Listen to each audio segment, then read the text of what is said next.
Welcome to The Explainer. So today we're breaking down decades of shifting, sometimes totally confusing nutritional advice, and we're doing it using the absolute latest scientific source material to help you optimize your morning meal. I mean, for years we've all been told what to eat, what to avoid, what magically makes the perfect morning, right? Well, today we're cutting through all that noise. We're gonna look strictly at human biology. Okay, let's dive into this. Here is our menu for today's explainer. Number 1, before you break your fast. 2, the truth about oatmeal. 3, the case for eggs. 4, bacon, the harsh reality. And finally, number 5, the dairy dilemma. Starting off with section 1, before you break your fast, the biological timeline. You know, it's funny, the very word breakfast is literally a compound of 2 words, breaking your fast. And fasting isn't just some crazy modern health trend. It's actually a completely natural biological state that we enter into every single night. When we sleep, our bodies literally shift into this high-performance Ferrari-style fuel-burning mode because there's no new food coming in, right? So our metabolism completely focuses on burning down stored excess body fat. Think about it like pulling your car into a gas station. When you're actively filling up the tank with fuel, you turn the engine off. You don't burn fuel while you're storing it. Well, the exact same thing happens in your body. When you eat, your insulin spikes and your metabolism immediately shifts from that awesome fuel-burning mode straight into fuel-storing mode. So, our source material provides this really incredible pro tip to maximize that fat-burning Ferrari mode. Let's just do the math real quick. Say you put your dishes away at 8 p.m. and go to sleep at 11 p.m. Okay, you've got 3 hours of fasting right there. Sleep for 8 hours, and boom, you are up to 11 hours of fat burning. Now here's the trick. Instead of rushing straight to the kitchen the second you wake up at 7 a.m., just wait. Wait 1 single hour. Get dressed, read the news, maybe take a walk. By just delaying your meal until 8 a.m., you effortlessly hit a 12-hour fast. You're literally spending exactly half of your entire day with your metabolism fully optimized in fuel-burning mode. How cool is that? Moving right along to section 2, the truth about oatmeal, validating the hype. Oatmeal is an absolute nutritional powerhouse, and that's largely thanks to 2 highly potent natural bioactives, avenanthamide and beta-D-glucan. The source actually highlights some totally fascinating lab research on these. Get this, avenanthamide is so soothing it's actually used in popular skin creams for babies, but it gets better. When researchers injected these oat extracts directly into chronic wounds in a lab setting, the results were just astounding. Not only did they double the speed of wound healing by drastically reducing inflammation and stimulating stem cells, but the wounds literally healed completely scarless. I mean, that is the literal definition of food as medicine. But hold on, because all oats are definitely not created equal. There's a massive, massive difference between whole grain steel-cut or rolled oats and that ultra-processed instant oatmeal so many of us grew up eating.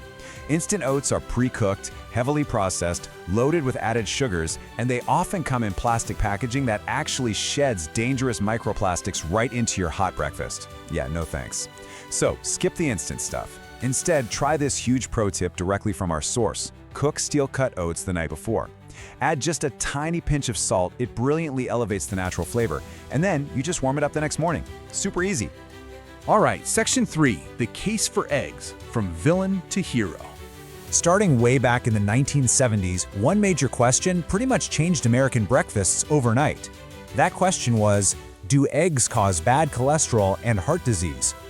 For decades, the official advice was a resounding yes, and just like that, eggs totally vanished from the breakfast table.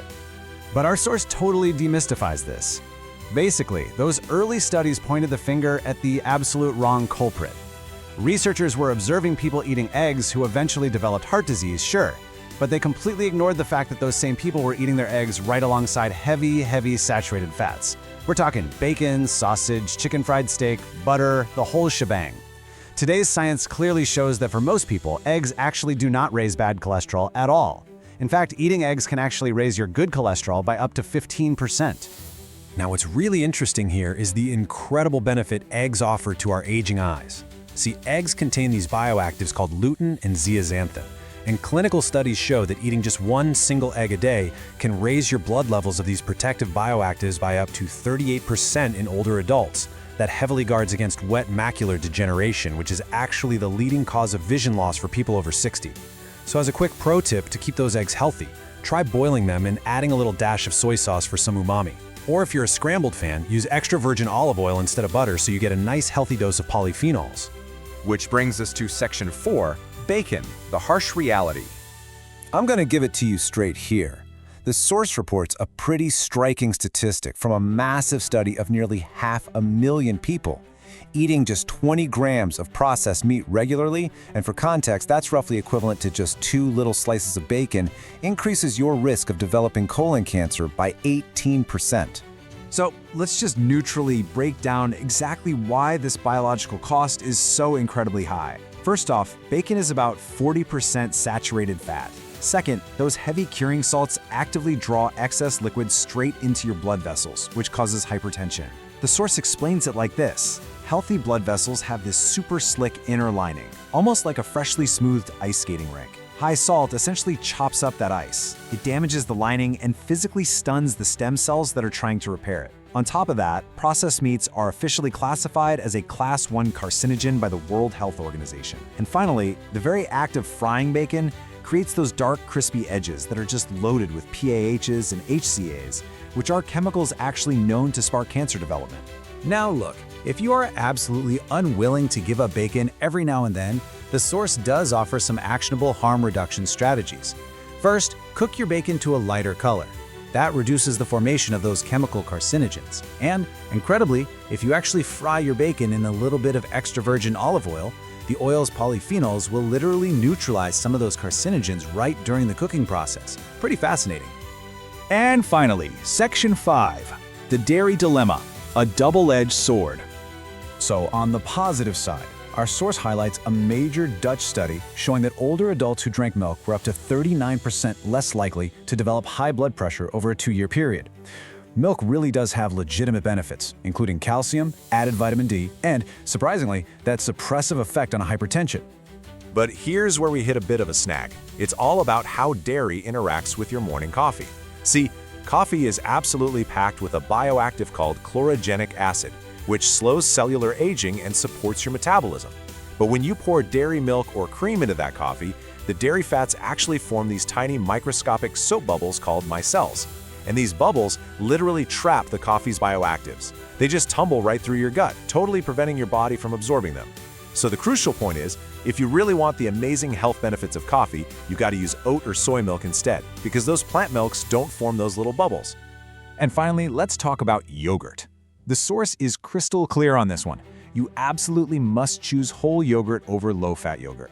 Studies actually show that whole fermented yogurt reduces cardiovascular mortality by 13% simply by feeding your gut microbiome. But when manufacturers strip out the fat to make that low-fat version, it gets all watery. So to fix the texture, they pump it full of artificial thickeners and emulsifiers, like polysorbate 80. We now know these emulsifiers profoundly damage your gut bacteria. They raise inflammation and actually increase your cholesterol. So definitely always reach for the plain whole fat version. To bring all of this together, the source provides this highly actionable, ultimate breakfast bowl. Here's what you do. Take some plain, whole Greek yogurt. Top it with chopped nuts, like pistachios and walnuts, for those good, healthy fats. Throw in some pumpkin and sesame seeds, then add some fresh berries, which as we know possess anti-inflammatory bioactives that literally help your stem cells heal. And to finish the whole thing off, a nice little drizzle of buckwheat honey. Clinical trials actually show that buckwheat honey actively increases antioxidant properties directly in your bloodstream. It's a total game changer. So we've explored the overnight fast, the healing power of oats, the complete redemption of the egg, the harsh biological reality of bacon, and exactly how to